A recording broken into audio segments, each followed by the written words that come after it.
ಏಕನವಿದ್ಯೈ ಸಚ್ಚಿದಾನಂದ ರೂಪಾಯ ಶಿವಾಯ ಬ್ರಹ್ಮಣೇ ನಮಃ. ತ್ರಿಕಾಲವಂದ್ಯರು ಪೂಜ್ಯರು ಆದ ನನ್ನ ಅಂತರಂಗದ ಸದ್ಗುರು ಸುಕ್ಷೇತ್ರ ಇಚ್ಚಿಗೇರಿ ಮಠದ ಸದ್ಗುರುಗಳಾದ ಸದ್ಗುರು ಸಮರ್ಥ ಬಾಬುಸಾಹೇಬ್ ಮಹಾರಾಜರನ್ನ ಹೃದಯದಲ್ಲಿ ಧ್ಯಾನಿಸಿಕೊಂಡು ರಾಯಬಾಗ್ ಪಟ್ಟಣದಲ್ಲಿ ರಾಯಣ್ಣ ಗೋಗ್ರೇಟ್ ಫೌಂಡೇಶನ್ ವತಿಯಿಂದ ಹಮ್ಮಿಕೊಂಡಿರುವ ಸಾಧಕರಿಗೆ ಅಭಿನಂದನಾ ಸಮಾರಂಭದ ಈ ಕಾರ್ಯಕ್ರಮದ ದಿವ್ಯ ಸಾನ್ನಿಧ್ಯ ವಹಿಸಿಕೊಂಡಿರ್ತಕ್ಕಂಥವರು ಈ ನಾಡು ಕಂಡ ಅಪರೂಪದ ಪರಮ ಪೂಜ್ಯರು, ಸರಳತೆ ಸಾಕಾರ ಮೂರ್ತಿಗಳು, ನನ್ನ ಅಧ್ಯಾತ್ಮದ ಮಾರ್ಗದರ್ಶಕರ ಸದ್ಗುರುಗಳಾಗಿರತಕ್ಕಂಥ ಸದ್ಗುರು ಸಮರ್ಥ ಅಮರೇಶ್ವರ ಮಹಾರಾಜರ ದಿವ್ಯಚರಣಕ್ಕೆ ಅನಂತ ಕೋಟಿ ಭಕ್ತಿಯ ಪ್ರಣಾಮಗಳನ್ನು ಸಲ್ಲಿಸ್ತಾ, ಅದೇ ರೀತಿಯಾಗಿ ಇವತ್ತಿನ ಕಾರ್ಯಕ್ರಮದ ಅಧ್ಯಕ್ಷತೆಯನ್ನು ವಹಿಸಿಕೊಂಡಿರ್ತಕ್ಕಂಥವರು ಈ ಭಾಗದ ಜನಪ್ರಿಯ ಶಾಸಕರು, ಆತ್ಮೀಯರಾಗಿರ್ತಕ್ಕಂಥ ಸನ್ಮಾನ್ಯ ಶ್ರೀ ದುರ್ಯೋಧನ ಇವರು ಕೂಡ ಶರಣಾರ್ಥಿಗಳನ್ನು ಸಲ್ಲಿಸ್ತಾ, ಇನ್ನೋರ್ವ ಮುಖ್ಯ ಅತಿಥಿಗಳು ಸರಳ ಜನಪ್ರಿಯ ಮಾಜಿ ಶಾಸಕರು, ಆತ್ಮೀಯರಾಗಿರ್ತಕ್ಕಂಥವರು ಹಾಗೂ ಭಾರತೀಯ ಜನತಾ ಪಕ್ಷದ ರಾಜ್ಯ ಪ್ರಧಾನ ಕಾರ್ಯದರ್ಶಿಗಳಾಗಿರ್ತಕ್ಕಂಥ ಸನ್ಮಾನ್ಯ ಶ್ರೀ ಪಿ ರಾಜು ಸರ್ ಕೂಡ ಶರಣಾರ್ಥಿಗಳನ್ನು ಸಲ್ಲಿಸ್ತಾ, ಅದೇ ರೀತಿಯಾಗಿ ಅತಿಥಿಗಳಾಗಿ ಆಗಮಿಸಿರ್ತಕ್ಕಂಥ ಆತ್ಮೀಯ ವೈದ್ಯರಾಗಿರ್ತಕ್ಕಂಥ ಡಾಕ್ಟರ್ ಮಹೇಂದ್ರ ಒಡೆಯರ್ ಅವರು ಕೂಡ ಶರಣಾರ್ಥಿಗಳನ್ನು ಸಲ್ಲಿಸ್ತಾ, ಆತ್ಮೀಯರು, ಜ್ಞಾನದ ನಿಧಿಗಳು, ಸಾವಿರಾರು ವಿದ್ಯಾರ್ಥಿಗಳ ಬಾಳಿಗೆ ಬೆಳಕಾಗಿರ್ತಕ್ಕಂಥ ಸನ್ಮಾನ್ಯ ಶ್ರೀ ಶಂಕರಾನಂದ ಬನಶಂಕರಿ ಸರ್ ಕೂಡ ಶರಣಾರ್ಥಿಗಳನ್ನು ಸಲ್ಲಿಸ್ತಾ, ಅದೇ ರೀತಿಯಾಗಿ ಹಿರಿಯರು, ಅನುಭವಿಗಳಾಗಿರ್ತಕ್ಕಂಥ ಸನ್ಮಾನ್ಯ ಶ್ರೀ DC ಸದಲಿಗೆ ಅವರಿಗೂ, ಈ ಎಲ್ಲ ಕಾರ್ಯಕ್ರಮಗಳ ಆಯೋಜನೆ ಮಾಡಿರ್ತಕ್ಕಂಥ ಆತ್ಮೀಯರು, ಸಮಾಜ ಸೇವಕರು, ಪ್ರಗತಿಪರ ರೈತರಾಗಿರ್ತಕ್ಕಂಥ ದೇಸಿಂಗಿ ಅವರು ಕೂಡ ಶರಣಾರ್ಥಿಗಳನ್ನು ಸಲ್ಲಿಸ್ತಾ, ಅದೇ ರೀತಿಯಾಗಿ ರಾಯಬಾಗ್ ತಾಲೂಕಿನ ತಾಲೂಕಾ ದಂಡಾಧಿಕಾರಿಗಳು, ಯಾವತ್ತು ರೈತ ಪರ ಚಿಂತನಾ ಕಾರ್ಯವನ್ನು ಮಾಡಿರ್ತಕ್ಕಂಥ ಆತ್ಮೀಯ ತಹಸೀಲ್ದಾರ್ ಆಗಿರ್ತಕ್ಕಂಥ ಸನ್ಮಾನ್ಯ ಶ್ರೀ ಮಹಾದೇವ್ ಸನ್ಮೋರಿ ಅವರಿಗೂ, ಜ್ಞಾನದ ನಿಧಿಗಳು ಜುಗಲ್ಬಂದಿ ಮೂಲಕ ನಿರೂಪಣೆಯನ್ನು ಮಾಡಿರ್ತಕ್ಕಂಥ ಈರುವರು ಗಟ್ಟಿ ಗುರುಗಳಿಗೂ ಕೂಡ ಶರಣಾರ್ಥಿಗಳನ್ನು ಸಲ್ಲಿಸ್ತಾ, ರೈತ ಸಂಘದ ರಾಜ್ಯ ಉಪಾಧ್ಯಕ್ಷರು ಆತ್ಮೀಯರಾಗಿರ್ತಕ್ಕಂಥ ಪ್ರಕಾಶ್ ಉಮರಾನಿ ಅವರಿಗೂ, ಜಿಲ್ಲಾ ಮುಖಂಡರಾಗಿರ್ತಕ್ಕಂಥ ರವಿ ಕುಂಬೋಜಿ ಅವರಿಗೂ, ನನ್ನೆಲ್ಲ ಮಾಧ್ಯಮ ಮಿತ್ರರಿಗೂ, ಇಲ್ಲಿ ನೆಲೆದಿರ್ತಕ್ಕಂಥ ತಮ್ಮೆಲ್ಲರ ಪಾದಗಳಿಗೂ ಶರಣಾರ್ಥಿಗಳು. ಬಂಧುಗಳೇ, ಇಲ್ಲಿ ಅವರು ವಿಶೇಷವಾಗಿ ತಗೋತೀನಿ ಸರ್, ಅದಕ್ಕೆ ಕೊನೆಗಿಟ್ಟಿವಿ. ನಾನು ಕಾರ್ಯಕ್ರಮದ ಕಾರಣೀಭೂತರಾಗಿರ್ತಕ್ಕಂಥ ಬೀರದೇವ್ ಡೋಣಿ ಅವ್ರ ಹೆಸರು ತಗೊಳ್ಳಿಲ್ಲ. ಯಾಕೆ ತಗೊಳ್ಳಿಲ್ಲ ಅಂತಂದ್ರ ಶ್ರೀ ಬೀರದೇವ ಅನ್ನುವಂತ ಹೆಸರುಗಳು ಸರ್. ಬಿ ಅಂದ್ರ ಬಿಟ್ಟು ಬಿಡದೆ, ರ ಅಂದ್ರ ರಟ್ಟಿ ಬಲವನ್ನ ನಂಬಿ ನಿರಂತರವಾಗಿ ಕಾಯಕ ಜೀವಿಗಳಾಗಿ, ದೇಹವನ್ನ ದಂಡನೆ ಮಾಡ್ತಾ ನಿರಂತರ ಅಧ್ಯಯನ ಮುಖಿಗಳಾಗಿ, ಅಂದ್ರ ಒಂದೇ ಗುರಿ IAS IPS ಆಗಬೇಕಂತೇಳಿ ಅಂತ ಒಂದು ಸಾಧನೆ ಮಾಡಿರ್ತಕ್ಕಂಥವ್ರು ಜೋರಾದ ಚಪ್ಪಾಳೆ ಮೂಲಕ ಧನ್ಯವಾದ ಸರ್. ಪಿ ರಾಜು ಸರ್ ಮಾತನ್ನ ನೆನಪು ಮಾಡ್ಕೊಳ್ತೀನಿ ಸಂದರ್ಭದೊಳಗ.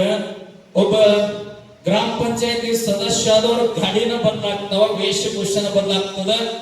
ಆದ್ರ ಬೀರದೇವರ ಮಾತುಗಳನ್ನ ಕೇಳಿದಾಗ ತಾವು ಮಾಡಿರ್ತಕ್ಕಂಥ ಕಾಯಕವನ್ನ, ಕುರಿ ಕಾಯೋದನ್ನ ಅಭಿಮಾನದಿಂದ ತಮ್ಮೆಲ್ಲರ ಮೂಲಕ ಇವತ್ತು ಕೂಡ ನೆನಪು ಮಾಡ್ಕೊಂಡ್ರಲ್ಲ.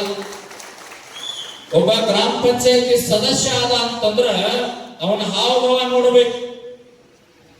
ಯಾವ ರೀತಿ ಬದಲಾವಣೆ ಆಗ್ತಾರೆ, ತಂದೆ ತಾಯಿ ಹಳೆ ಸಂಸ್ಕಾರ ಎಲ್ಲವನ್ನ ಮರೆತು ಬಿಡ್ತಾರ, ಒಂದು ಸಣ್ಣ ಅಧಿಕಾರವಂತರ ಮರೆತು ಬಿಡ್ತಾರ. ಆದ್ರ ಸಾಧನೆಯನ್ನ ಮಾಡಿ, ಹಳೆಯ ಕಾಯಕವನ್ನ ನಾನು ಮಾಡತಕ್ಕಂಥ ವೃತ್ತಿಯನ್ನ, ಸಾಧನೆಯನ್ನ, ತಂದೆ ತಾಯಿಯನ್ನ, ಮಾವಂದ್ರನ್ನು ಕೂಡ ಈ ವೇದಿಕೆ ಮೇಲೆ ಇನ್ನೊಂದು ಮಾತು ಹೇಳಿದ್ರು, ಬಿದ್ದಾಗ ಯಾರು ಮಾತಾಡ್ಸಂಗಿಲ್ಲ. ಯಾಕೆ ಸರ್? ಬಿದ್ದಾಗ ಯಾರು ಮಾತಾಡ್ಸಂಗಿಲ್ಲ, ಗೆದ್ದಾಗ ಸಂಬಂಧಿಕರು ಅಂತವ್ರು ಹೆಂಗ್ ಹೇಳ್ತಾರ ಅಂದ್ರೆ ತಪ್ಪು ತಿಳಿಬೇಡ್ರಿ. ನಮ್ಮ ಕಾಕನ ತಮ್ಮನ ಹೆಂಡತಿ, ಸ್ವಾದರ ಮಾವನ ಸ್ವಾದರ ತಂಗಿ ಮಗ ನಮ್ಮವರೇ ಸರ್. ನಮ್ಮದಿಟ್ಟು ಮಾತು ನೇರ ಇರ್ತವ್ರು, ಹಿಂಗಿರ್ತದ. ಇಂಥ ಒಂದು ಸನ್ನಿವೇಶದೊಳಗ ತಾವು ಮಾಡಿರ್ತಕ್ಕಂಥ ಕಾಯಕವನ್ನ ನೆನಪು ಮಾಡಿಕೊಂಡು, ಯಾಕೆ ಒಂದೇ ಅಟೆಂಪ್ಟ್ ಒಳಗೆ ನಂದು IAS IPS ಆಗಲಿಲ್ಲ ಅಂತೇಳಿ ಅದನ್ನು ಕೂಡ ಹಂಚ್ಕೊಂಡ್ರು. ಸಾಧನೆಯನ್ನು ಮಾಡುವಾಗ ಬಹಳ ಜನ ಅಡ್ಡಗಾಲಾಗ್ತಾರ, ಬಹಳ ಕಾಣ್ತಾರ. ನಾನು ದೇಶಿಗೆ ಸೌಕರ್ಯ ನಾನು ನೇರವಾಗಿ ಒಂದು ಮಾತು ಹೇಳ್ತೀನಿ, ಸೌಕರ್ಯ 1,00,000 ಜನ ತುಳಿಯುವಾಗ ನಾವು ಬೆಳಿಬೇಕಂದ್ರೆ ಕತ್ತರಿಸಿ ಮಾತಾಡಬೇಕು. ಇಲ್ಲಾಂದ್ರೆ ಈ ಜನ ಬೆಳೆಯಕ್ ಬಿಡಂಗಿಲ್ಲ. 1,00,000 ಜನ ನಮ್ಮನ್ನು ಯಾವಾಗ ಕಾಲಿಲ್ಲ ಅಂತ ಸಮಾಜ ಕುಂತಿರ್ತದ. ಅದರೊಳಗೆ ನಾವು ಏನಾದರೂ ಒಂದು ಸಾಧನೆ ಮಾಡಬೇಕಂದ್ರೆ ಗೋಗ್ರೀನ್ ರಾಯಣ್ಣ ಅಂತ ಏನು ಹೆಸರಿಟ್ಟಿರಲ್ಲ. ರಾಯಣ್ಣನ ನೀವು ಗಟ್ಟಿಯಾದ ಲಕ್ಷ ಮಂದಿ ಬೆನ್ನ ಹತ್ತಲಿಕ್ಕೆ ಸಾಧ್ಯದ ಸಾಧನೆ ಆಗಲಿ. ನಾನು ಬೀರ್ಲಿಯವ್ರ ಧೋನಿಯವ್ರ ಸಾಧನೆಯನ್ನು ನೋಡಿದಾಗ ನನಗೊಂದು ಮಾತು ನೆನಪಾಯ್ತು. ಸರ್ಬಿಯಾ ದೇಶದ ನೆಪೋಲಿಯನ್ ಬೋನಾಪಾರ್ಟ್ ಅಂತ ಹೇಳಿ 5 ಫುಟಿನ ಮನುಷ್ಯ, ಮಿಲಿಟರಿ ಸೇರ್ಬೇಕಂತ ಕನಸಿರ್ತದ. ಮಿಲಿಟರಿ ಸೆಲೆಕ್ಷನ್ ಕೇಂದ್ರದ ಮುಂದೆ ಹೋಗಿ ನಿಲ್ತಾನ. ಎಲ್ಲಾ ವಿದ್ಯಾರ್ಥಿಗಳನ್ನು ಹೊರಗೆ ಕರ್ಕೊಂತಾರ. ನೀನ್ 5 ಫುಟ್ ಇದೆಯಪ್ಪ, ನಿನ್ನ ಕರ್ಕೊಳಂಗಿಲ್ಲ ಅಂತ ಹೊರಗೆ ನಿಲ್ಲಿಸ್ತಾರ ಅವ್ರು. 3 ದಿನ ಮಳಿ ಚಳಿ ಬಿಸಿಲೆಲ್ಲ ನಿಲ್ತಾನ. ಅವಾಗ ಅಧಿಕಾರಿಗಳಂತಾರ, ಅವ್ಗೆ ಏನಾರ ಆದ್ರೆ ಸತ್ತಂದ್ರ ನಮ್ಮ ಮೈ ಮ್ಯಾಗ ಬರ್ತದ, ಒಳಗ್ ಕರ್ಕೊ ಅಂತ ಹೇಳ್ತಾರ. ಒಳಗ್ ಕರ್ಕೊಂತಾರ. 9 ತಿಂಗಳು ಟ್ರೈನಿಂಗ್ ಕೊಡ್ತಾರ. ಅವಂಗ ಕೊಟ್ಟ ತಕ್ಷಣ 80 ಜನ ವಿದ್ಯಾರ್ಥಿಗಳು ಇರ್ತಾರ. ನೀ ಏನಾಗ್ತೀನಿ ಎಲ್ಲರನ್ನು ಕೇಳ್ಕೊಂತ ಬರ್ತಾರ. ನಾ 80 ಜನ ಬಟಾಲಿಯನ್ ಮುಖಂಡ ಆಗ್ತೀನ್ರಿ, ನಾ ನಾಯಕ ಆಗ್ತೀನಿ ಎಲ್ಲರೂ ಹೇಳ್ತಾರ. ಕೊನೆಗೆ 5 ಫುಟಿನ ಮನುಷ್ಯ ನಿಂತಿರ್ತಾನಲ್ಲ, ಇವ್ನು ಕೇಳಂಗೇ ಇಲ್ಲ. ವಾಪಸ್ ಹೋಗ್ತಿರ್ತಾರ. ಸರ್ ನಮಗ್ ಕೇಳ್ರಿ ಎಂದವ. ಅಲ್ಲೋ ನಿನ್ನೇನು ಕೇಳುದಲ್ಲ ಅಂತಂದ, ಕೇಳಿರಿ ನೋಡ್ರಿ ಅಂದವ. ಅಷ್ಟೇನ್ ಅಧಿಕಾರಿಗಳು ಕೇಳ್ತಾರ, ನೀ ಏನಾಗಬೇಕಂತಿ ಅಂತಂದಾಗ ಸರ್ಬಿಯಾ ದೇಶದ 5 ಕೋಟಿನ ವ್ಯಕ್ತಿ ನೆಪೋಲಿಯನ್ ಬೋನಾಪಾರ್ಟ್ ಹೇಳ್ತಾನ, ಸರ್ ಇಡೀ ಯುರೋಪ್ ಖಂಡವನ್ನು ನಾನು ಎಡಗಾಲ ಇಟ್ಕೋಬೇಕಂತಿದ್ರಿ ಅಂತ. ಮುಂದೆ 10 ವರ್ಷಗಳ ಅವಧಿಯೊಳಗ ಕುದುರೆ ಮ್ಯಾಗ ಕುಂತ ನಿದ್ದೆ ಮಾಡ್ತಿದ್ದ. 2 ತಾಸು ನಿದ್ದೆ ಮಾಡ್ತಿದ್ದ. ಇಂಗ್ಲೆಂಡ್ ಅನ್ನ ಹೊರತುಪಡಿಸಿ ಇಡೀ ಎಲ್ಲ ಯುರೋಪ್ ಖಂಡವನ್ನ ತನ್ನ ಸ್ವಾಧೀನದೊಳಗೆ ಇಟ್ಟುಕೊಂಡಿದ್ದ. ಸಾಧನೆ ಮಾಡಬೇಕಾದ್ರೆ ಗಟ್ಟಿ ಮನಸ್ಸು ಬೇಕು. ನಮ್ಮ ರಾಯಬಾಗ್ ಶಾಸಕರು ಹೇಳಿದ್ರಲ್ಲ, ಇಂಗ್ಲಿಷ್ ಮೀಡಿಯಂ ಮತ್ತೊಂದು ಧಾರವಾಡ ಹುಬ್ಬಳ್ಳಿ ಬೆಂಗಳೂರಾಗಿದ್ದ ಕಲಿಬೇಕಂತೇನಿಲ್ಲ. ಇಲ್ಲೇ ನಮ್ಮ ಅಳಗವಾಡಿ ಗ್ರಾಮದವರು ಶಂಕರಾನಂದ್ ಸರ್ ಅವ್ರ ವೃತ್ತಿ ಜೀವನವನ್ನ ನೋಡಿ ನಾನು ಅಧ್ಯಯನ ಮಾಡುವಾಗ, ಅವರ ಸಾಕಷ್ಟು ಕೋಚಿಂಗ್ ಸೆಂಟರ್ ಬಂದಾಗ ಅವರ ಜ್ಞಾನವನ್ನು ನೋಡಿ ಇಷ್ಟೊಬ್ಬ KS ಅಧಿಕಾರಿ ಆದರೂ ಸಹಿತ ವಿದ್ಯಾರ್ಥಿಗಳ ಜೊತೆ ಸ್ವತಃ ತಂದೆ ತಾಯಿ ಹೆಂಗ ಮಾತನಾಡ್ತಾರೆ ಆ ರೀತಿಯೊಳಗೆ ವಿದ್ಯಾರ್ಥಿಗಳು ಹಂಚಿಕೊಳ್ತಾರ. ನಮ್ಮ ತಾಲೂಕಿನೊಳಗೆ ಸಾಕಷ್ಟು ಸಾಧನೆಗಳನ್ನು ಗುರುತಿಸ್ತಕ್ಕಂಥ ಕೆಲಸ. ನಾವು ಮೊದಲು ಹಳೆಯದನ್ನ ಮರಿಬಾರ್ದು, ಗೌರವ ಕೊಡೋದನ್ನ ಕಲಿಬೇಕು. ಬನಶಂಕರಿ ಸರ್ ಹೇಳಿದ್ರು, ಹಂಗ ಸುಮ್ಮನೆ ತಗೊಳ್ತೀನಿ. ಸಮಾಜದೊಳಗ ಸಾಧನೆ ಮಾಡಬೇಕಾದ್ರೆ, ಹೆಸರು ಮಾಡಬೇಕಾದ್ರೆ ಒಂದು ರಾಜಕಾರಣಿ ಆಗ್ಬೇಕು, ಎರಡನೇದು ಒಂದು ಬಿಸಿನೆಸ್ ಮ್ಯಾನ್ ಆಗ್ಬೇಕು, ಇನ್ನೊಬ್ರು ಇಲ್ಲಾಂದ್ರೆ ನಮ್ಮ ತಹಸೀಲ್ದಾರ್ ಸಾಹೇಬ್ರಂಗ ಅಧಿಕಾರಿ ಆಗ್ಬೇಕಂತ. ಸರ್ ಮತ್ತೆ ಅಮರೇಶ್ವರ್ ಮಾರಾದ್ರು 31 ಜನ ಹಗಲ್ ರಾತ್ರಿ ಸುತ್ತಾಡ್ತಾರೆ, ನಮಗ್ ನೆನಪ ಮಾಡ್ಕೊಳ್ಳಿಲ್ಲ. ಯಾಕ್ರಿ ಪಿರಾಜು ಸರ್ ಎಲ್ಲರೂ ತಗೊಂಡ್ರು. ನಾವು 24 ತಾಸು 31 ಜನ ಅಪ್ಪಗಳು ನಾವು ಹಗಲ್ ರಾತ್ರಿ ಸುತ್ತಾಕ್ತಿವಿ. ನಮ್ಮದು ಮರ್ತ ಬಿಟ್ರು. ಕರೆ ನೆನಪ ಮಾಡ್ಕೊಳ್ಳಿಲ್ಲ ಸರ್ ಹೇಳ್ಕೊಡುದು. ಅದಕ್ಕೆ ನಾ ಏನ್ ಮಾತಾಡಂಗಿಲ್ಲ. ಅಪ್ಪೋರಿನ ಅಥಣಿ ತಾಲೂಕಿನ ನಂದಗಾಂವ್ ಕಾರ್ಯಕ್ರಮ ಹೋಗೋರ್ದಾರ. ನಂದು ಹುಕ್ಕೇರಿ ತಾಲೂಕಿನ ಪ್ರವಚನದ ಬೆನಿವಾಡದೊಳಗೆ 2 ಮಾತನ್ನು ಹೇಳಿ ನನ್ನ ಮಾತು ಮುಗಿಸ್ತೀನಿ. ಡಾಕ್ಟರ್ BR ಅಂಬೇಡ್ಕರ್ ನಮ್ಮ ಶಿಕ್ಷಣ, ಅಧಿಕಾರ, ಹಣ, ಸಂಪತ್ತು ಈ ತಾಯ್ನಾಡಿಗಾಗಿ ಭವ್ಯ ಭಾರತವನ್ನ ಕಟ್ಟುವ ಸಲುವಾಗಿ ನಮ್ಮದು ಬಳಕೆಯಾಗಬೇಕು. ಡಾಕ್ಟರ್ BR ಅಂಬೇಡ್ಕರ್ ಅವರು ಸ್ವತಂತ್ರ ಹೋರಾಟದ ನಂತರದ ಸಂದರ್ಭದಲ್ಲಿ ಕೋರ್ಟ್ ಒಳಗೆ ವಾದ ಮಾಡ್ತಾ ಇರ್ತಾರೆ. ಮಧ್ಯಾಹ್ನದ ಸಮಯ ಯಾರೋ ಒಂದು ಚೀಟಿ ತಂದು ಕೊಡ್ತಾರ, ಅದನ್ನು ಓದಿ ಮತ್ತೆ ಜೇಬಿನೊಳಗೆ ಇಟ್ಕೊಂಡು ಮತ್ತೆ ವಾದ ಮಾಡ್ಲಿಕ್ಕೆ ಪ್ರಾರಂಭ. ಅವಾಗ ಬ್ರಿಟಿಷ್ ನ್ಯಾಯವಾದಿ ಕೇಳ್ತಾನ, ಸರ್ ಮಧ್ಯಾಹ್ನ ತಮಗೊಂದು ಚೀಟಿ ಬಂತಲ್ಲ, ಏನು ಬರೆದಿತ್ತು ಅಂತಂದಾಗ, ಸರ್ ನನ್ನ ಧರ್ಮ ಪತ್ನಿ ತೀರಿ ಹೋಗಿದ್ಲು, ಆ ಸುದ್ದಿ ಬಂದಿದ್ದು ಸರ್, ಓದಿ ಜೇಬಿನೊಳಗೆ ಇಟ್ಕೊಂಡು ವಾದ ಮಾಡ್ತಾರೆ. ಅವಾಗ ಬ್ರಿಟಿಷ್ ನ್ಯಾಯವಾದಿ ಹೇಳ್ತಾನ, ಒಂದು ವೇಳೆ ನನ್ನ ಧರ್ಮ ಪತ್ನಿ ನನ್ನ ಹೆಂಡತಿ ತೀರಿ ಹೋಗಿದ್ರ ನಾನು ಕೋರ್ಟ್ ಬಿಟ್ಟು ಮನೆಗೆ ಹೋಗ್ತಾ ಇದ್ದೆ, ನೀವ್ಯಾಕೆ ಹೋಗ್ಲಿಲ್ಲ ಸರ್ ಅಂತೇಳಿ ಡಾಕ್ಟರ್ BR ಅಂಬೇಡ್ಕರ್ ಅವರು ಕೇಳಿದಾಗ, ನಾನು ಮನೆಗೆ ಹೋದ್ರೆ ನನ್ನ ಧರ್ಮ ಪತ್ನಿ ಜೀವಂತಾಗಿ ಬರೋದಿಲ್ಲ ಸರ್, ಆದ್ರೆ ನಾನು ವಾದ ಮಾಡೋದ್ ಬಿಟ್ಟು ಯಾಕೆ ಹೋಗ್ಲಿಲ್ಲ ಅಂತಂದ್ರ, ಸ್ವತಂತ್ರ ಹೋರಾಟದೊಳಗೆ ಕೆಚ್ಚದೆಯಿಂದ ಗಟ್ಟಿಯಾಗಿ ಹೋರಾಟ ಮಾಡಿರ್ತಕ್ಕಂಥ 47 ಜನ ಹೋರಾಟಗಾರ ಕಟಕಟಿ ಒಳಗೆ ನಿಂತಾರ. ನಾವು ವಾದ ಮಾಡೋದು ಬಿಟ್ಟು ಹೋದ್ರೆ ಅವರೆಲ್ಲ ಗಲ್ಲಿಗೆ ಹೋಗ್ತಾರೆ ಸರ್, ಬಿಡಿಸಬೇಕಾದ್ರೆ ಅದಕ್ಕೆ ವಾದ ಮಾಡ್ತಾ ಇದ್ದೀವಿ. ಅವಾಗ ಬ್ರಿಟಿಷ್ ನ್ಯಾಯವಾದಿ ಅಂದಂತ, ನಿಮ್ಮ ಯಾವ ವಾದ ಬೇಡ ಸರ್, ದೇಶಭಕ್ತ 47 ಜನರನ್ನು ಬಿಡುಗಡೆ ಮಾಡೋಣ ಅಂತ ಹೇಳಿದ್ರು. ಈ ಮಾತು ಯಾಕೆ ಸ್ಮರಣೆ ಮಾಡ್ಕೊಡಿ ಅಂತಂದ್ರ, ಇವತ್ತು ನಮ್ಮ ಬೀರ್ದೇವರು ಅವ್ರು ಹೇಳಿದ್ರು, ನಾನು ಬಡತನದಿಂದ ಬಂದೀನಿ, ಅಧ್ಯಯನ ಮಾಡೀನಿ, ಪರಿಶ್ರಮ ಮಾಡೀನಿ, ಕಾಯಕ ಜೀವಿಯಾಗೀನಿ, ನಾವೆಲ್ಲವನ್ನ ಸಮಾಜಕ್ಕೆ ಮುಂದೆ ನಂಬುದು. ನಾನು ಅಧಿಕಾರಿ ಆದರೂ ಸಹಿತ ಹಿಂದಿನ ವಿದ್ಯಾರ್ಥಿಗಳಿಗೆ ನಮ್ಮ ಜ್ಞಾನ ಸದ್ಬಳಕೆ ಆಗಬೇಕಂತ ಹೇಳಿದ್ರು. ತಾವೆಲ್ಲ ರೈತರಿದ್ದೀರಿ, ನಾವು ಹಳೆಯದನ್ನು ಒಟ್ಟಾರೆ ಮರಿಬಾರದು. ನಡೆದಾಡುವ ದೇವರು ಶತಮಾನದ ಸಂತರಾಗಿರ್ತಕ್ಕಂಥ ಸಿದ್ದೇಶ್ವರ ಶ್ರೀಗಳನ್ನ ಅಮೆರಿಕಕ್ಕೆ ಹೋಗಿ ಪ್ರವಚನ ಮಾಡಿ ಭಾರತಕ್ಕೆ ಬಂದಾಗ ಮಾಧ್ಯಮದವರು ಪ್ರಶ್ನೆ ಮಾಡಿದ್ರು, ಬುದ್ಧಿ ಜಗತ್ತೆಲ್ಲ ಅಡ್ಡಾಡ್ತೀರಿ, ಪ್ರವಚನ ಮಾಡ್ತೀರಿ, ನೀವು ಯಾರಿಗೆ ಗೌರವ ಕೊಡ್ತೀರಿ ಅಂತಂದಾಗ ನಾನು 3 ಜನರಿಗೆ ಗೌರವ ಕೊಡ್ತೀನಿ ಅಂತ ಹೇಳಿದ್ರು. ಯಾರಿಗೆ ಅಂತಂದಾಗ ಮಣ್ಣಿನೊಳಗ ಚಿನ್ನದಂತ ಬೆಳಿ ಬೆಳೀತಕ್ಕಂಥ ಅನ್ನದಾತ ರೈತನಿಗೆ ನಾನು ಮೊದಲನೇದಾಗಿ ಗೌರವ ಕೊಡ್ತೀನಿ. ಎರಡನೇದಾಗಿ ನಾವೆಲ್ಲ ಜೀವಂತವಾಗಿ ಆನಂದವಾಗಿರ್ಲಿಕ್ಕೆ ಗಡಿಯನ್ನ ಕಾಯ್ತಕ್ಕಂಥ ಸೈನಿಕನಿಗೆ ಗೌರವ ಕೊಡ್ತೀನಿ.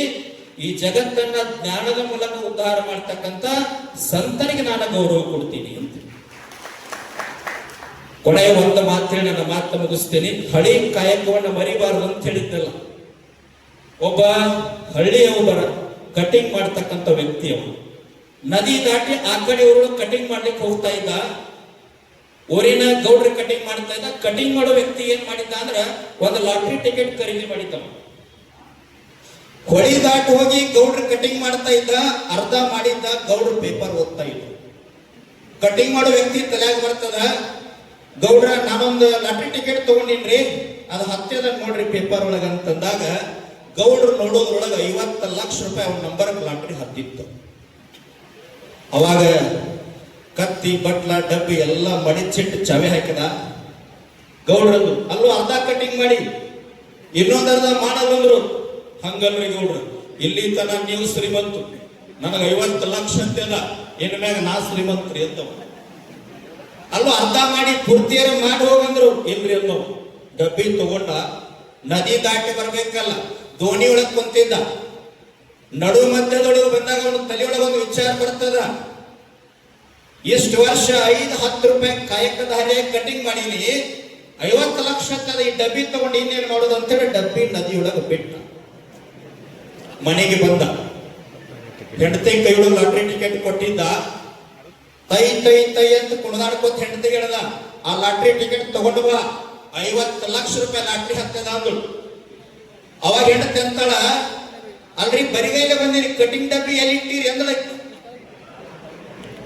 ಅವಾಗ ಒಂದ 50 ಲಕ್ಷ ರೂಪಾಯಿ ಲಾಟ್ರಿ ಹತ್ತದ, ಇನ್ನ ಡಬ್ಬಿ ತಗೊಂಡು ನಮಗೇನ್ ಮಾಡೋದಲ್ಲ ಅಂತ ಒಗದು ಬಿಟ್ಟೇನೆ ಅಂತಂದ. ಹೆಂಡತಂದಳು, ನೀವು ನಾವು ಎಷ್ಟೇ ಕಷ್ಟ ಬಂದ್ರು ಸುಖ ಬಂದ್ರು ಮರಿಲಾರದಂತ ಜಾಗ ಅಂದ್ರೆ ನಿಮ್ಗೆ ಕಟಿಂಗ್ ಡಬ್ಬಿ ಐತ್ರಿ, ಆ ಕೆಳಗ ಪೇಪರ್ ಕೆಳಗ ಟಿಕೆಟ್ ಇಟ್ಟಿನಲ್ರಿ, ಅದ್ಯಾಕೆ ಹೋದ್ರಿ. ನಾವೆಲ್ಲ ರೈತ ಬಂಧುಗಳು, ರೈತ ಜೀವಿಗಳು, ಶ್ರಮಿಕರಿದ್ದೀವಿ, ಬಿದ್ದವರಿದ್ದೀವಿ. ಆದ್ರ ಬಿದ್ದಂತವ್ರನ್ನ ಎತ್ತು ಸಲುವಾಗಿ ಹೆಂಗ ಡಾಕ್ಟರ್ ಬಿ ಆರ್ ಅಂಬೇಡ್ಕರ್ ಅವರು ಬಂದ್ರು, ಬಿದ್ದಂತವ್ರನ್ನ ಎತ್ತು ಸಲುವಾಗಿ ಹೆಂಗ ಬಸವಣ್ಣ ಬಂದ, ಬಿದ್ದಂತವ್ರನ್ನ ಎತ್ತು ಸಲುವಾಗಿ ಹೆಂಗ ಸಂಗೊಳ್ಳಿ ರಾಯಣ್ಣ ಬಂದಲ್ಲ, ನಮ್ಮೊಳಗೊಂದು ಸಂಕಲ್ಪ ಆಗ್ಲಿ. ಇವತ್ತೆಂಗೊಬ್ಬ ಸಾಮಾನ್ಯ ವ್ಯಕ್ತಿ ಇಂಡಿಯನ್ ಪೊಲೀಸ್ ಸರ್ವಿಸ್ ಆಗಿ ಒಬ್ಬರು SP ಕೇಡರ್ ಅಧಿಕಾರಿಯಾಗಿ ನಮ್ಮ ಮಧ್ಯೆ ಸಾಮಾನ್ಯರಾಗಿ ಹೆಂಗ್ ಕುಂತಾರಲ್ಲ, ನಮ್ಮ ಮಕ್ಕಳು ಕೂಡ ಹಂಗ ಬದಲಾವಣೆ ಆಗಬೇಕು. ನಿಮಗೆ ಒಂದು ವಿನಂತಿ ಮಾಡ್ಕೊಳ್ತೀನಿ, ಪಕ್ಷಾತೀತವಾಗಿ, ಜಾತ್ಯಾತೀತವಾಗಿ, ಧರ್ಮಾತೀತವಾಗಿ, ಧರ್ಮ ದೇಶ ಅಂತ ಬಂದಾಗ, ಭೂಮಿ ತಾಯಿ ತಾಯ್ನಾಡು ಅಂತ ಬಂದಾಗ, ರೈತ ಅಂತ ಬಂದಾಗ ನಾವೆಲ್ಲರೂ ಕೂಡ ಒಕ್ಕಟ್ಟ, ನಾವೆಲ್ಲರೂ ಕೂಡ ಒಕ್ಕಟ್ಟ. ಅದಕ್ಕಾಗಿ ರಾಯಣ್ಣನ ಹೆಸರು ಉಳಿದದ್ದು. ಇವತ್ತು ಅಭಿನಂದನೆ ಬೀರದೇವರವ್ರಿಗೆ ಮಾಡಿದ್ರು ಸಹಿತ ನಾನು ವೈಯಕ್ತಿಕವಾಗಿ ದೇಸಿಗೆ ಸರ್ಕಾರ ಅವರಿಗೆ ತಮ್ಮೆಲ್ಲರ ಮೂಲಕ ಧನ್ಯವಾದ ಸಲ್ಲಿಸ್ತೀನಿ. ಯಾಕಂತಂದ್ರೆ ರಾಯಣ್ಣನ ಹೆಸರು ಇಟ್ಟುಕೊಂಡು ಸರ್ವಧರ್ಮ ಸಮಾನತ್ವದ ಈ ಭಾಗದ ಎಲ್ಲಾ ಮಠಾಧೀಶರ ಜೊತೆ ಒಳ್ಳೆ ಬಾಂಧವ್ಯ ಇಟ್ಟುಕೊಂಡು ಸಮಾಜಮುಖಿ ಬಿದ್ದಂತವರಿಗೆ ದಾನ ಧರ್ಮದ ಮೂಲಕ ಕಾಯಕದಾರಿಯಾಗಿ ಎಲ್ಲೆಲ್ಲ ಅನ್ಯಾಯ ನಡೀತದ ಅಲ್ಲಿ ಕೂಡ ಮುಂದೆ ನಿಲ್ತಕ್ಕಂಥ ಕೆಲಸವನ್ನು ಮಾಡ್ತಾ ಇದ್ದಾರೆ. ಅವರ ಕೈಯಿಂದ ಇನ್ನು ಇಂಥ ನೂರಾರು ಕಾರ್ಯಗಳಾಗ್ತಾ ಆಗ್ತಾ ಆಗ್ತಾ ಸಮಾಜಮುಖಿ ಕಾರ್ಯಗಳಾಗಿ ಅವರು ಕೂಡ ಇನ್ನೂ ಸಮಾಜಗಳು ಉತ್ತರೋತ್ತರವಾಗಿ ಬೆಳೆಯಲಿ ಅಂತೇಳಿ ಶುಭವನ್ನು ಹಾರೈಸಿ ನನ್ನೆರಡು ಮಾತುಗಳನ್ನು ತಮ್ಮೆಲ್ಲರ ಪಾದಕ್ಕೆ